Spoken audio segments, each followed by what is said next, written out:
So you guys wanted a video on 2H32, probably one of the coolest art horror series I know of on YouTube. It's probably one of the most unique and artistic representations of horror, and something I really can't fully grasp myself, and it's, I guess, time for me to join the choir, as you can see. There are also plenty of other videos that you could watch if you want, and if you're interested, and you can go check those out. There are plenty of other creators like Nightmind who did a video about 2 years ago about it. That's at least if I mess up a bunch. And you should also just check out the series in general. I have a link in the description below if you're interested. And I guess today I will try my best to solve it, I guess, or unpack everything in the first playlist, or I guess first act it's also called. Keep in mind that there is distressing imagery, a bit of gore, and overall it's somewhat disturbing, so if you don't feel comfortable, click off the video. I'll see you in a few days. It's fine. As for those who want to stay, as usual, I hope you guys enjoy this one. Alright, so what is 2H32? Well, the channel started back in about 2016ish and posted very mysterious and vague horror videos, and it slowly grew and, more people checked it out, and many people also tried to understand it, large and small channels. The creator, P, I guess his name is, I don't really know, he just says P, basically made a bunch of videos, and he would organize them differently later on in some playlists. For example, certain videos he made very early on you would think are in the, first playlist or act, but actually it's in the second when it was reorganized. It's hard to get, I guess, but if you just look at the way the playlist is organized, you'll realize the dates are all shifted around and stuff, and honestly, I think it is actually the best way to experience it. And again, if you haven't checked it out, please check it out. Yeah, but you'll just notice that, and it's all out of order. And it would slowly grow and grow and grow, and eventually I think he just stopped, but he also could be working on something really crazy, so yeah. Alright, so the first video respectively is 2H32. The video is essentially just a teaser, I guess, and has a lot of little bits of future videos, and so this is more like a preview for what you're getting into. This doesn't actually have a specific place in the story, and it's more like a preview or something kind of like that.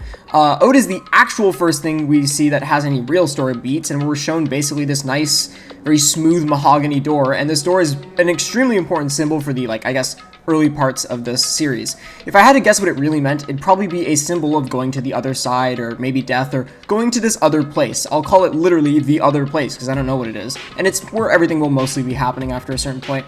And how do I know this? Well, the person in, I guess, Ode just opens the door, hearing, music from it and getting lured, and then gets attacked and is just yoinked and dragged away. And we're shown this person in rags, kidnapped, and a bunch of, you just hear, applause and music plays. Note there is also a phonograph. I didn't point this out. I actually had to do this while editing. There is a phonograph in the background, and this is an important symbol. I'll touch more on it later if I figure things out maybe in another video. And we also see the bed in the background. I'm not sure what that can mean, but yeah, keep that stuff in mind.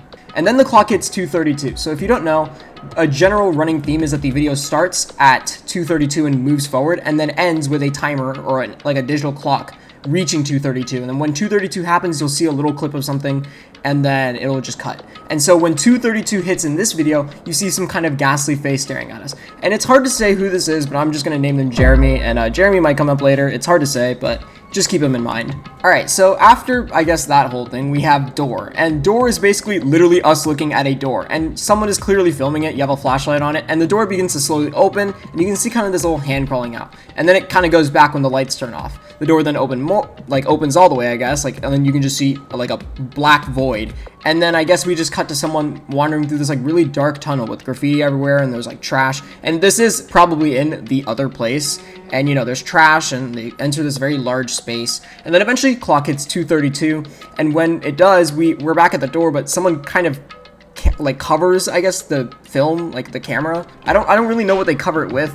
I have no clue what I thought it was a face, but maybe it's a hand, and you can kind of hear a creature laughing. It's hard to tell, but this obviously isn't Jeremy, and we just kind of see how the door takes people away, and we get to learn a little bit of new stuff, kind of how this new strange world works, where you have it's not just a forest, it's a tunnel, I guess.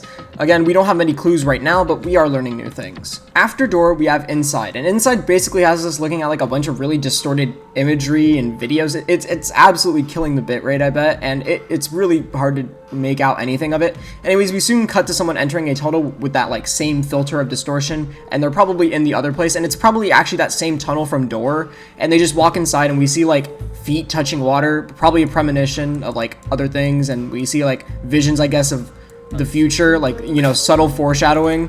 And then this very strange figure. It's like a Slender. He literally does look like Slenderman, just a little different. And then more premonitions, this bag, and visions of the future, and it's subtle foreshadowing. And then the person, I guess, is walking around this tunnel, and they start to run, and things get just really distorted.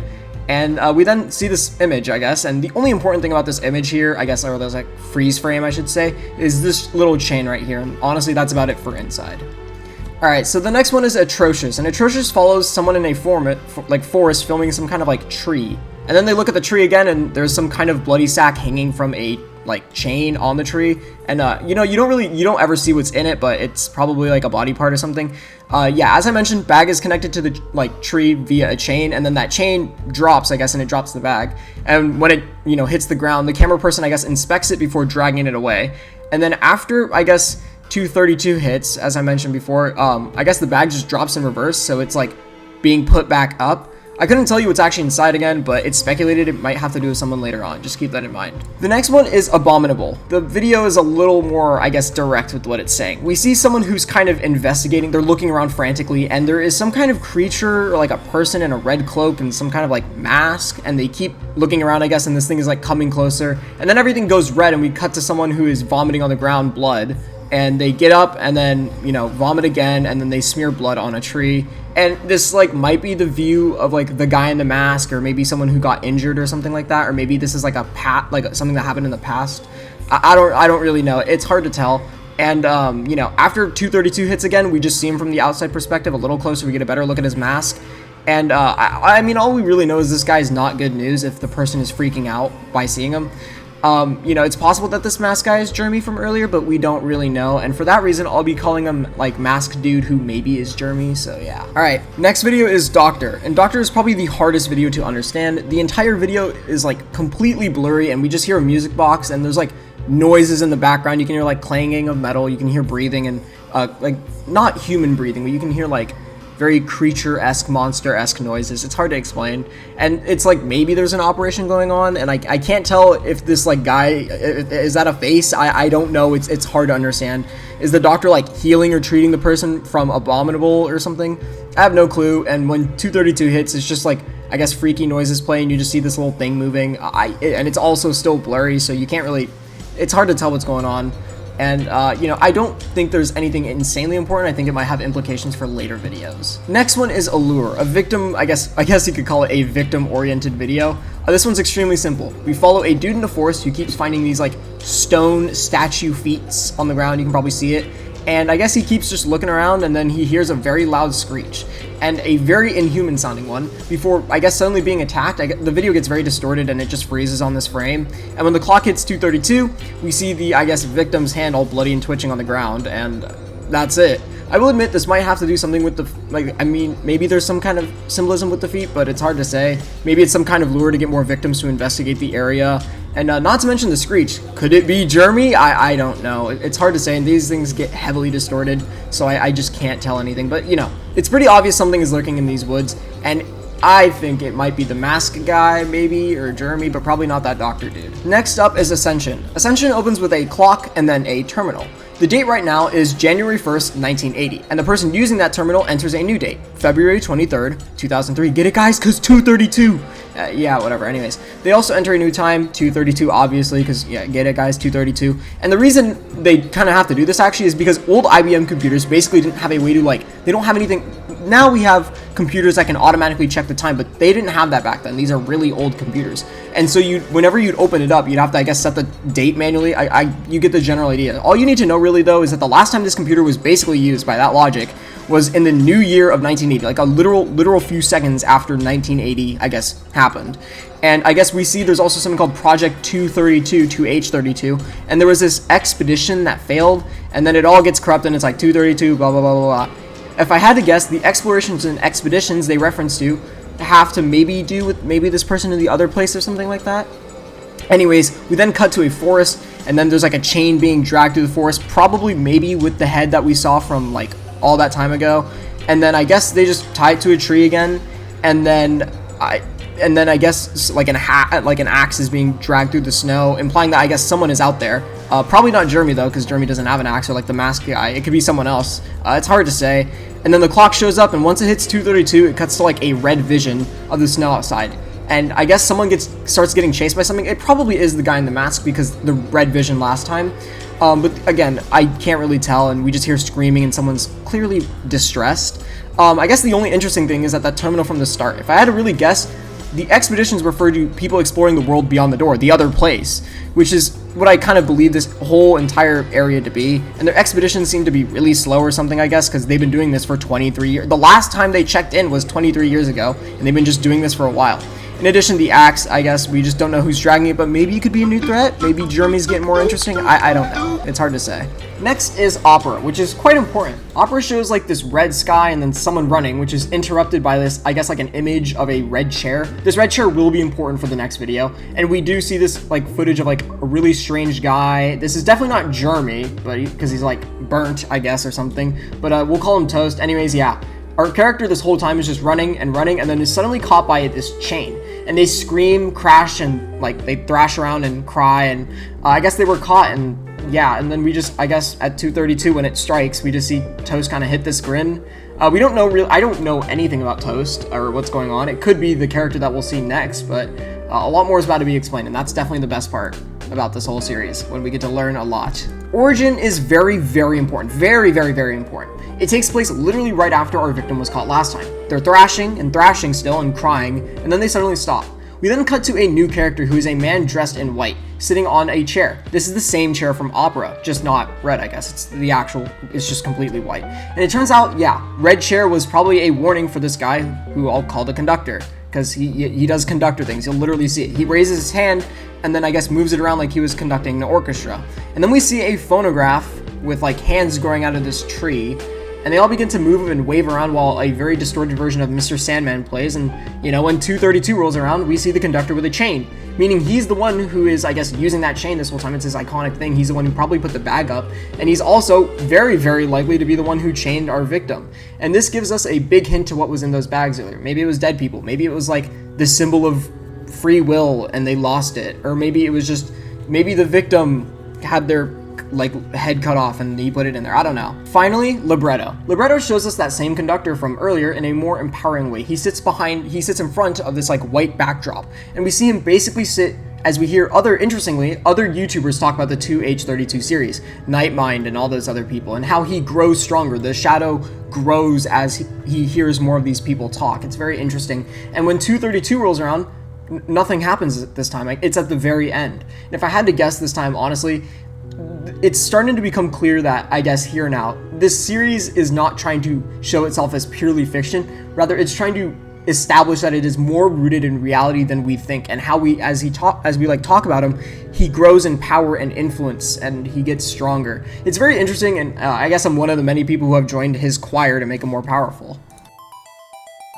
Alright, so with the first playlist done, let's start theorizing. First of all, what even is the other place? Well, it's hard to say, but it's probably one of the following: a limbo or like a hell. And whoever enters this place is stuck here. And honestly, I think this directly ties with 2:32. I think it's what 2:32 represents. The cycle beginning again, and the 2:32 itself is the symbol of being trapped in a loop of limbo or hell. It starts at 2:32 and then ends at 2:32, and it just goes in a cycle, and that's maybe why that's why it freezes at 2:32, to show that the cycle is repeating itself.